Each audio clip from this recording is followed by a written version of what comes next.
This is a feature that I really liked, so that's why I'm including it. It's called Bridge to Kubernetes. So this thing is an extension of Visual Studio or Visual Studio Code that allows developers to write, test, and debug microservice service code on their development workstations. So the idea is in Visual Studio Code, you're going to go ahead and install that extension. And what this is going to do is it's going to include a locally running service to your AKS cluster. So sidestepping, creating a Docker Kubernetes configuration.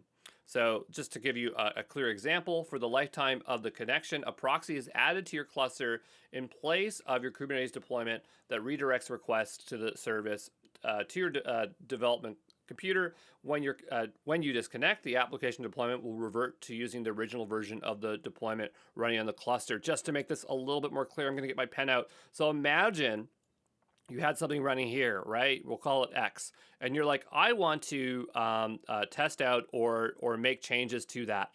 And so I'm like, pull it to my local development, run it here, but it's still within the actual Kubernetes cluster, right?